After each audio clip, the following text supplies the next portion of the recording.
Do some readings tonight that little change in focus from the two I did before on from breathing like a Buddha on Anapanasati.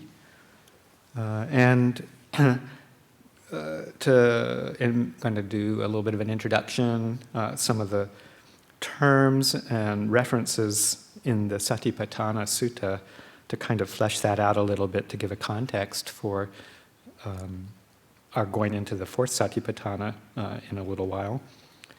So just kind of discussing some of the frequently used terms to get a bit of clarity on how they're used. And also, the first reading I'm going to do from In the Buddha's Words, Bhikkhu Bodhi's anthology of his favorite discourses from the Buddha. But just to sort of set the stage for a couple of the terms that will come up in the other readings, but also as a kind of a context for why it is that we're even engaging in satipatthana practice. You know, why do we want to do this? What's the problem that we're trying to solve, in a sense? So I'll start out with that particular set of several readings along the same theme that Bhikkhu Bodhi describes in the very first section of this book, In the Buddha's Words, in the chapter called The Human Condition. And I'm reading from page 37, several excerpts, and these are his translations from the Pali Canon. And this section under the human condition is part 4, without discoverable beginning. The Blessed One said this: "Monks, this samsara is without discoverable beginning. A first point is not discerned of beings roaming and wandering on, hindered by ignorance and fettered by craving. Suppose, monks, a man would cut up whatever grass, sticks, branches, and foliage there are in this Jambudvipa." Jambudvipa refers specifically to the Indian subcontinent, but more broadly to, that's kind of the plane that was talked about as the earthly plane at the Buddha's time. Suppose, monks, a man were to cut up whatever grass, sticks, and branches and foliage there are in this Jambudvipa and collect them together into a single heap. Having done so, he would put them down, saying for each one, "This is my mother, this is my mother's mother." The sequence of the man's mothers and grandmothers would not come to an end, yet the grass, sticks, branches, and foliage in this Jambudvipa would be used up and exhausted. For what reason? Because, monks, this samsara is without discoverable beginning. A first point is not discerned of beings roaming and wandering on, hindered by ignorance and fettered by craving. For such a long time, monks, you have experienced suffering, anguish, and disaster, and swelled the cemetery. It is enough to become disenchanted with all formations, enough to become dispassionate towards them, enough to be liberated from them.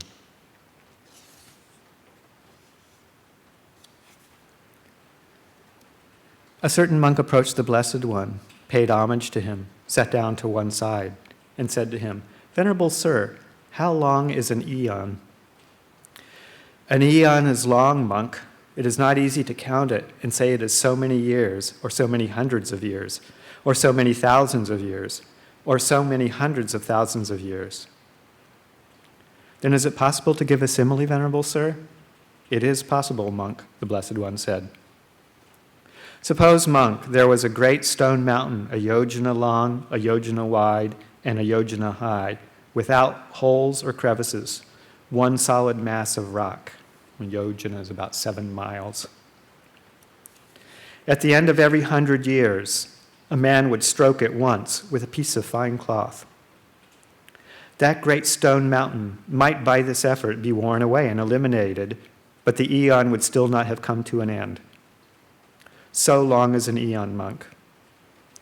And of eons of such length, We have wandered through so many eons, so many hundreds of eons, so many thousands of eons, so many hundreds of thousands of eons. For what reason? Because, monk, this samsara is without discoverable beginning. It is enough to be liberated from them.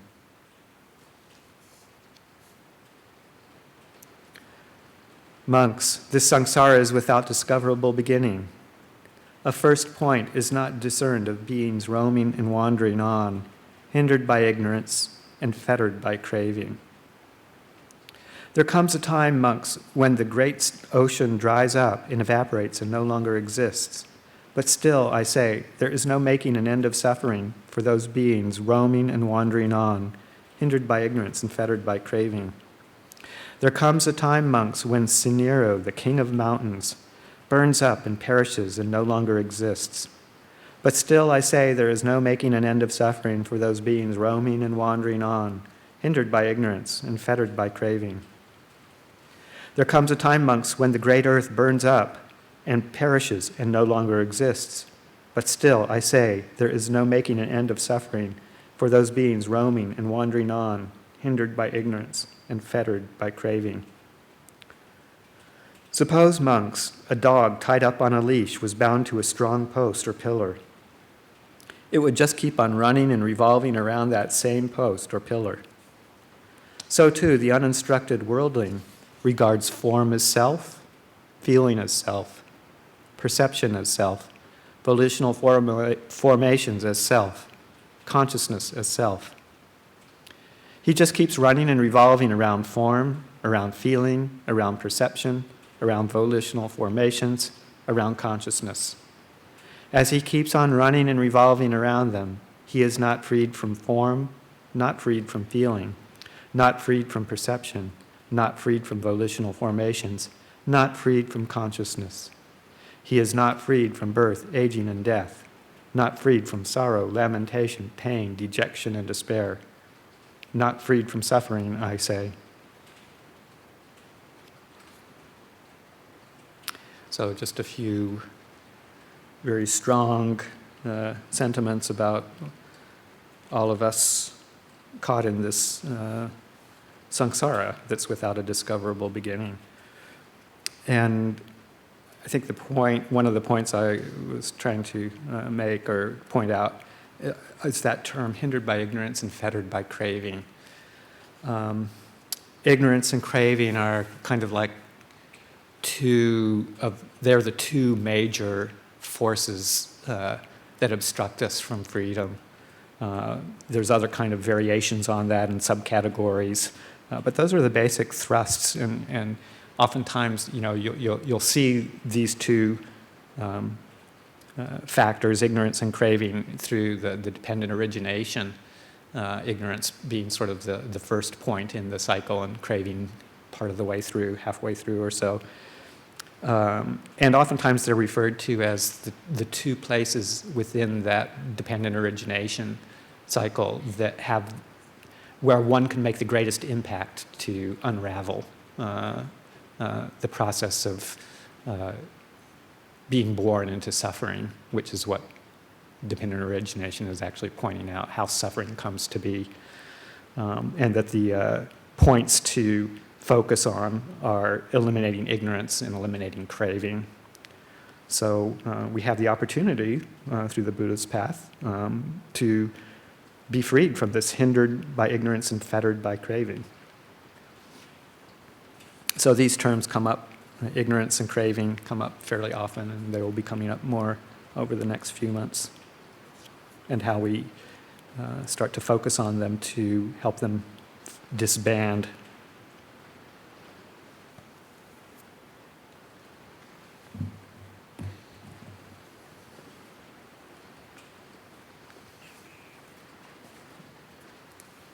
So there's a couple of other essays here that I'm just going to read some excerpts from. One, I'll read most of the essay, and the other, just a few excerpts. Both of these are from Ajahn Ṭhānissaro. The first one is called Mindfulness Defined.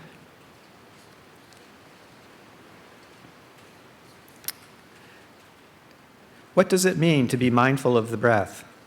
Something very simple, to keep the breath in mind. Keep remembering the breath each time you breathe in, each time you breathe out.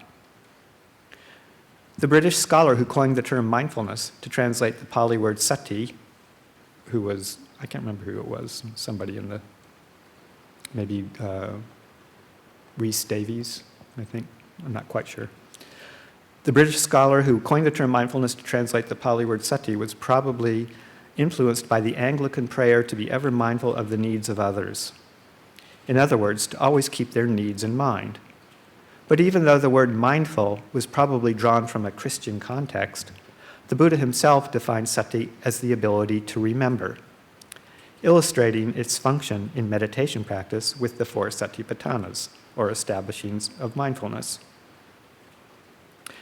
And then a quote, quote from the Samyutta Nikaya 48:10, and what is the faculty of sati? There is the case where a monk, a disciple of the noble ones, is mindful, highly meticulous, remembering and able to call to mind even things that were done and said long ago. He remains focused on the body in and of itself, ardent, alert, and mindful, putting aside greed and distress with reference to the world. He remains focused on feelings in and of themselves, the mind in and of itself, mental qualities in and of themselves, ardent, alert, and mindful, putting aside greed and distress with reference to the world. And that quote from the Samyutta Nikaya was also how that last part was how the Satipatthana Sutta is introduced with those references. One quality that's always appropriate in establishing mindfulness is being watchful or alert. The Pali word for alertness, sampajanya, is another term that's often misunderstood. It's often also he translates it as alertness. Other translators use like clear comprehension is a common one. It doesn't mean being choicelessly aware of the present or comprehending the present. Examples in the canon show that sampajanya means being aware of what you're doing in the movements of the body and in the movements of the mind. After all, if you're going to gain insight into how you're causing suffering, your primary focus always has to be on what you're actually doing. This is why mindfulness and alertness should always be paired as you meditate. So you often see the term sati sampajanya together. In the Satipatthana Sutta, they're combined with a third quality, ardency, atapi. Ardency means being intent on what you're doing, trying your best to do it skillfully. This doesn't mean that you have to keep straining and sweating all the time, just that you're continuous in developing skillful habits and abandoning unskillful ones. Remember, in the 8 factors of the path to freedom, right mindfulness grows out of right effort. Right effort is the effort to be skillful. Mindfulness helps that effort along by reminding you to stick with it so that you don't let it drop. All 3 of these qualities get their focus from what the Buddha called yoniso manasikara, appropriate attention. Note, that's appropriate attention, not bare attention. The Buddha discovered that the way you attend to things is determined by what you see as important, the questions you bring to the practice, the problems you want the practice to solve. No act of attention is ever bare. If there were no problems in life, you could open yourself up choicelessly to whatever came along. But the fact is, there is a big problem smack dab in the middle of everything you do, the suffering that comes from acting in ignorance. This is why the Buddha doesn't tell you to view each moment with beginner's eyes. You've got to keep the issue of suffering and its end always in mind. Otherwise, inappropriate attention will get in the way, focusing on questions like, who am I? Do I have a self? Questions that deal in terms of being and identity. Those questions, the Buddha said, lead you into a thicket of views and leave you stuck on the thorns. The questions that lead to freedom focus on comprehending suffering, letting go of the cause of suffering, and developing the path to the end of suffering. Your desire for answers to these questions is what makes you alert to your actions, your thoughts, words, and deeds, and ardent to perform them skillfully. Mindfulness is what keeps the perspective of appropriate attention in mind. Modern psychological research has shown that attention comes in discrete moments. You can be attentive to something for only a very short period of time, and then you have to remind yourself, moment after moment, to return to it if you want to keep on being attentive. In other words, continuous attention, the type that can observe things over time, has to be stitched together from short intervals. This is what mindfulness is for. It keeps the object of your attention and the purpose of your attention in mind. Popular books on meditation, though, offer a lot of other definitions for mindfulness, a lot of other duties it's supposed to fulfill, so many that the poor word gets totally stretched out of shape. In some cases, it even gets defined as awakening, as in the phrase, quote, "A moment of mindfulness is a moment of awakening," unquote. Something that the Buddha would never say, because mindfulness is conditioned and nirvana is not. These are not just minor matters for nitpicking scholars to argue over. If you don't see the differences among the qualities you're bringing to your meditation, they glom together, making it hard for real insight to arise. If you decide that one of the factors on the path to awakening is awakening itself, it's like reaching the middle of a road and then falling asleep right there. You never get to the end of the road, and in the meantime, you're bound to get run over by aging, illness, and death. So you need to get your direction straight, and that requires, among other things, knowing precisely what mindfulness is and what it's not. Sometimes mindfulness is defined as appreciating the moment for all the little pleasures it can offer, the taste of a raisin, the feel of a cup of tea in your hands. In the Buddha's vocabulary, this appreciation is called contentment. Contentment is useful when you're experiencing physical hardship, but it's not always useful in the area of the mind. And in fact, the Buddha once said that the secret to his awakening was that he didn't allow himself to rest content with whatever attainment he had reached. He kept reaching for something higher until there was nowhere higher to reach. So contentment has to know its time and place. Mindfulness, if it's not glommed together with contentment, can help keep that fact in mind. Some teachers define mindfulness as, quote, non-reactivity, or, quote, radical acceptance. If you look for these words in the Buddha's vocabulary, the closest you'll find are equanimity and patience. Equanimity means learning to put aside your preferences so that you can watch what's actually there. Patience is the ability not to get worked up over the things you don't like, to stick with difficult situations even when they don't resolve as quickly as you want them to. But in establishing mindfulness, you stay with unpleasant things not just to accept them, but to watch and understand them. Once you've clearly seen that a particular quality like aversion or lust is harmful for the mind, you can't stay patient or equanimous about it. You have to make whatever effort is needed to get rid of it and to nourish skillful qualities in its place by bringing in other factors of the path: right resolve and right effort. Mindfulness, after all, is part of a larger path mapped out by appropriate attention. You have to keep remembering to bring the larger map to bear on everything you do. For instance, right now you're trying to keep the breath in mind because you see that concentration, as a factor of the path, is something you need to develop, and mindfulness of the breath is a good way to do it. The breath is also a good standpoint from which you can directly observe what's happening in the mind, to see which qualities of mind are giving good results and which ones aren't. Meditation involves lots of mental qualities, and you have to be clear about what they are, where they're separate, and what each one of them can do. That way, when things are out of balance, you can identify what's missing and can foster whatever is needed to make up the lack. If you're feeling flustered and irritated, try to bring in a little gentleness and contentment.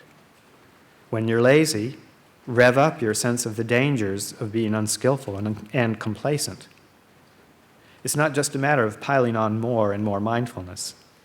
You've got to add other qualities as well. First, you're mindful enough to stitch things together, to keep the basic issues of your meditation in mind, and to observe things over time. Then you try to notice. That's alertness. To see what else to stir into the pot. It's like cooking. When you don't like the taste of the soup you're fixing, you don't just add more and more salt. Sometimes you add onion, sometimes garlic, sometimes oregano, whatever you sense is needed.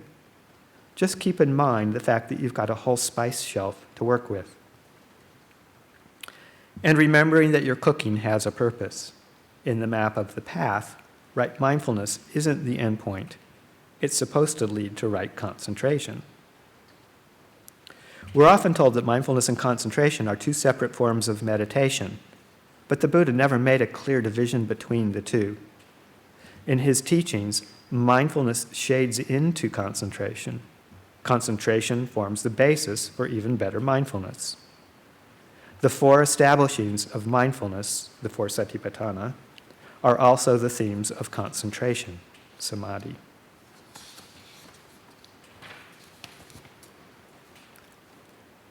You may have picked up the idea that you should never fiddle with the breath, that you should just take it as it comes.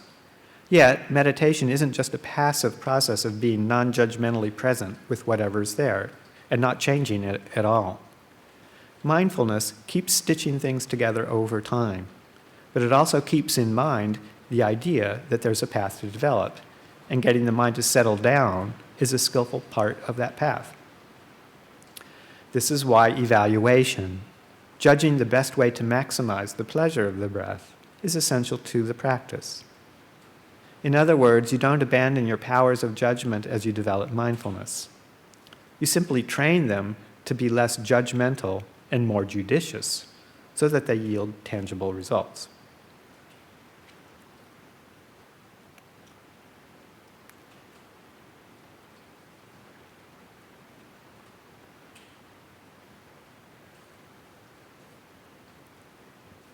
Liberating insight comes from testing, experimenting.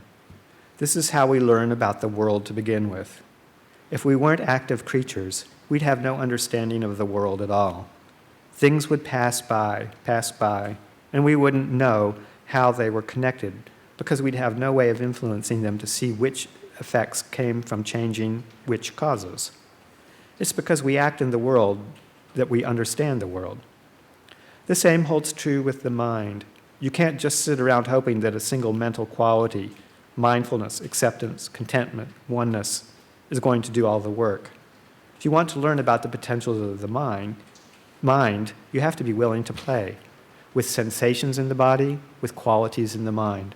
That's when you come to understand cause and effect. And that requires all of your powers of intelligence. And this doesn't mean just book intelligence. It means your ability to notice what you're doing, to read the results of what you've done, and to figure out ingenious ways of doing things that cause less and less suffering and stress. Street smarts for the noble path. Mindfulness allows you to see these connections because it keeps reminding you always to stay with these issues, to stay with the causes until you see their effects. But mindfulness alone can't do all the work. You can't fix the soup simply by dumping more pepper into it. You add other ingredients as they're needed. This is why it's best not to load the word mindfulness with too many meanings or to assign it too many functions. Otherwise, you can't clearly discern when a quality like contentment is useful and when it's not, when you need to bring things to oneness and when you need to take things apart. So keep the spices on your shelf clearly labeled and learn through practice which spice is good for which purpose. Only then can you develop your full potential as a cook.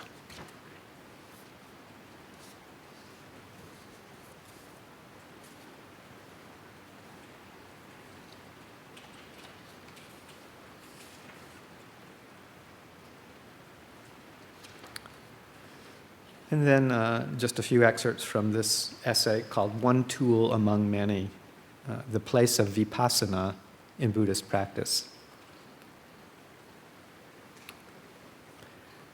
What exactly is vipassana? Almost any book on early Buddhist meditation will tell you that the Buddha taught two types of meditation, samatha and vipassana. Samatha, which means tranquility, is said to be a method fostering strong states of mental absorption, called jhana. Vipassana, literally clear seeing, but more often translated as insight meditation, is said to be a method using a modicum of tranquility to foster moment-to-moment mindfulness of the inconstancy of events as they are directly experienced in the present. This mindfulness creates a sense of dispassion towards all events, thus leading the mind to release from suffering. These two methods are quite separate, we are told, and of the two, vipassana is the distinctive Buddhist contribution to meditative science. Other systems of practice predating the Buddha also taught samatha, but the Buddha was the first to discover and teach vipassana. Although some Buddhist meditators may practice samatha meditation before turning to vipassana, samatha practice is not really necessary for the pursuit of awakening. As a meditative tool, the vipassana method is sufficient for attaining the goal, or so we're told. And I'll just pause there for a moment just to mention that that paragraph and this approach to defining samatha and vipassana tends to come from some of the commentarial traditions. And as Ajahn Jeff is about to say, it's not really seen in this way, looking at the canon itself, the Pali canon. But if you look directly at the Pali discourses, the earliest extant sources for our knowledge of the Buddha's teachings, you'll find that although they do use the word samatha to mean tranquility and vipassana to mean clear seeing, they otherwise confirm none of the received wisdom about these terms. In the few instances where they do mention vipassana, they almost always pair it with samatha, not as two alternative methods, but as two qualities of mind that a person may gain or be endowed with, and that should be developed together. One simile, for instance, in the Samyutta Nikaya 35, compares samatha and vipassana to a swift pair of messengers who enter the citadel of the body via the Noble Eightfold Path and present their accurate report, unbinding or nibbana, to the consciousness acting as the citadel's commander.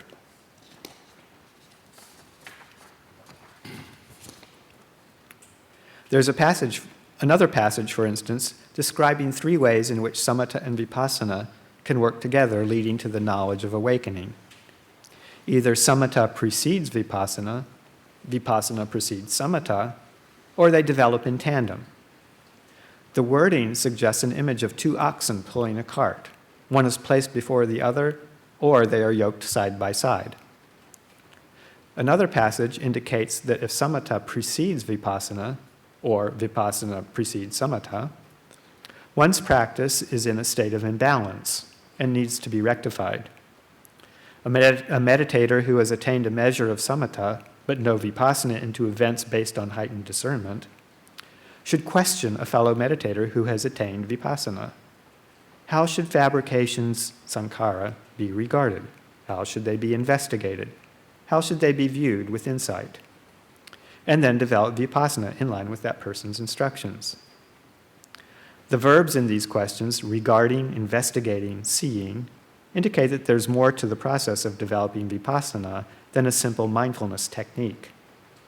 In fact, as we will see below, these verbs apply instead to a process of skillful questioning called appropriate attention.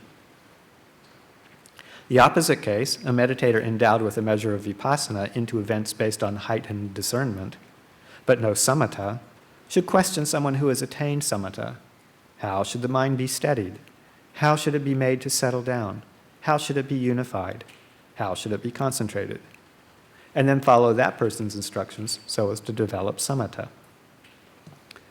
Once the meditator is endowed with both samatha and vipassana, he or she should make an effort to establish those very same qualities to a higher degree for the ending of the asava, the mental fermentations of sensual passion, states of being, views, and ignorance. This corresponds to the paths of samatha and vipassana developing in tandem. A passage in the Majjhima Nikaya 149 describes how this can happen. One knows and sees as they actually are, the six sense media, the six sense bases, their objects, consciousness at each medium, contact at each medium, and whatever is experienced as pleasure, pain, or neither pleasure nor pain based on that contact. One maintains this awareness in such a way as to stay uninfatuated by any of these things, unattached, unconfused, focused on their drawbacks, abandoning any craving for them. This would count as vipassana. At the same time, abandoning physical and mental disturbances, torments and distresses, one experiences ease in body and mind. This would count as samatha. This practice not only develops samatha and vipassana in tandem, but also brings the 37 wings to awakening, bodhipakkhya to the culmination of their development.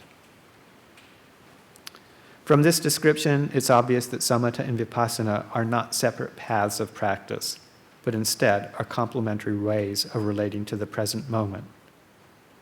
Samatha provides a sense of ease in the present, vipassana a clear-eyed view of events as they actually occur in and of themselves.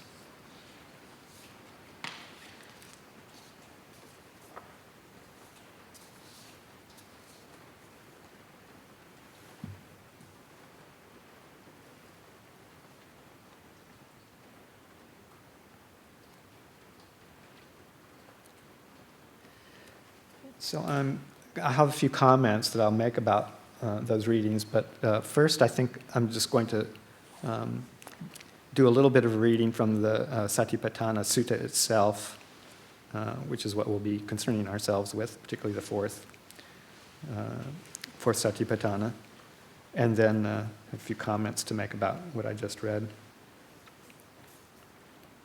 So I assume that most people are familiar with the Satipatthana Sutta, the usually translated and discussed version in the Majjhima Nikaya, and then kind of an extended version, the Mahasatipatthana Sutta in the Digha Nikaya. And just if you haven't looked at it recently or read it at all, it's in Majjhima Nikaya number 10, is the Satipatthana Sutta. And it has kind of a regular, repetitious style or structure to it as you go through each of the four Satipatthana, body being the first grouping, feelings being the second grouping, the mind itself, citta, being the third section, and then this fourth section called dhammas, or say mental qualities is probably one of the better translations for the fourth section. And it has this kind of stock way of presenting the structure of how to use Satipatthana in practice. And that structure uses sort of a contemplation of the particular frame of reference that we're talking about, like, say, the body in the first Satipatthana. So there's some instructions about various aspects of contemplation of the body, whether it's the breathing itself or the 32 parts of the body or the cemetery contemplations or elements, things like that. And then after each of those descriptions, the structure goes into what's called a refrain, which talks about essentially seeing that particular set of teachings or that reflection, say, with the body in its state of impermanence, and then also pointing to an aspect of not self. And it does that particular style all the way through all of the Satipatthana, including this fourth one, and you'll pick that up as I read the fourth Satipatthana.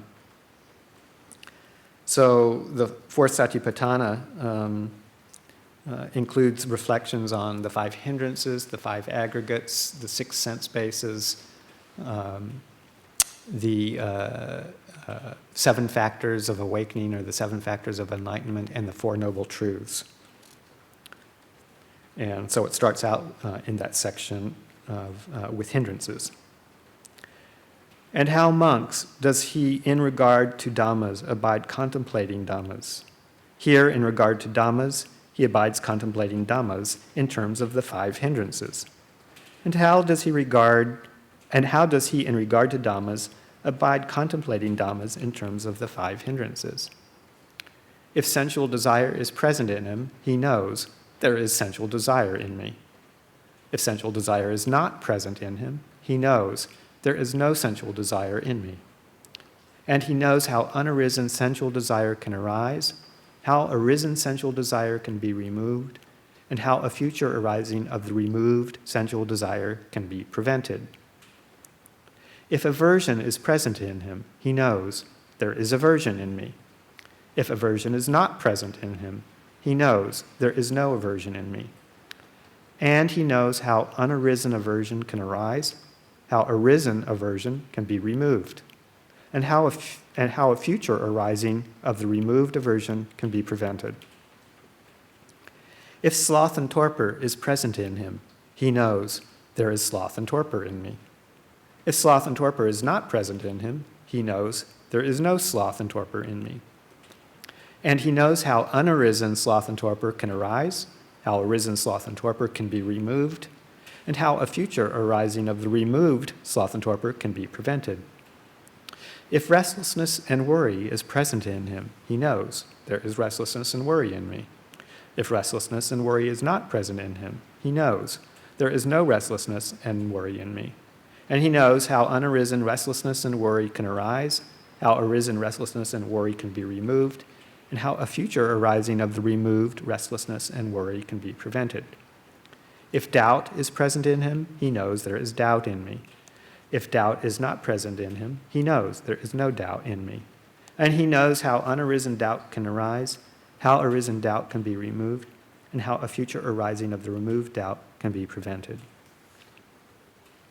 And then this refrain that I was talking about that appears repeatedly after each section. In this way, in regard to Dhammas, he abides contemplating Dhammas internally, externally, and externally. He abides contemplating the nature of arising, of passing away, of both arising and passing away in Dhammas. Or, mindfulness that there are Dhammas is established in him to the extent necessary for bare knowledge and continual mindfulness. And he abides independent, not clinging to anything in the world. This is how, in regard to Dhammas, he abides contemplating Dhammas in terms of the 5 hindrances. And then he goes through that kind of repetition with the aggregates, with the sense spheres, 6 sense bases, with the 7 factors of awakening, and with the 4 noble truths with some slight variation there. So that refrain, again, is pointing towards investigating all of these things that we're going to be looking at in the context of arising and passing, i.e. anicca, and then also that mindfulness that there are Dhammas is established in him just to the extent necessary for bare knowledge and continuous mindfulness, which points to the not self or anatta aspect of it. It's just these Dhammas as they are without any sense of ownership. So that's the kind of the basic formula that we'll be using with the satipatthana. So just kind of to pull this together a little bit from what I've read, again, we're all bound by this ignorance and craving, the ignorance of the 4 noble truths, the ignorance of how we get ourselves into suffering, how we create suffering for ourselves, with craving as a basis for what the actual movement of mind is that that propels us along that line, based on ignorance, based on not knowing anything better, not knowing a way out. And the satipatthanas are basically the most fundamental way of starting to root out our ignorance and our craving. And as the Buddha says, I didn't read the last section, but if one ardently pursues the practice of establishing oneself in the four frames of reference or the four foundations of mindfulness, then one can expect that at some point in time, liberation will result. It's the direct path to full liberation, uprooting ignorance and craving. So I think he makes a lot of good points about, a lot of teaching, modern day teachings on mindfulness, which have kind of come sometimes from some of the commentarial traditions and also get extrapolated on in modern teachings, and separating out the whole aspects of mindfulness practice and concentration practice being two different things, and then sometimes conflating samatha and vipassana into that same kind of separation, samatha resulting in concentration, or being essentially equivalent to concentration, and mindfulness essentially being equivalent to developing insight. But that's not really the way that it seems to appear in the suttas, and certainly Ajahn Jeff sets the precedent for describing it differently, and many of our teachers also in our tradition do that as well. Essentially, that the mindfulness, the satipatthana, as is described, bringing up these areas for reflection and investigation and development, uses and develops both samatha and vipassana at the same time, hopefully, or at least in some close association with each other, and that as both samatha and vipassana develop and increase, this leads to the samadhi that is the eighth of the Noble Eightfold Path, samadhi.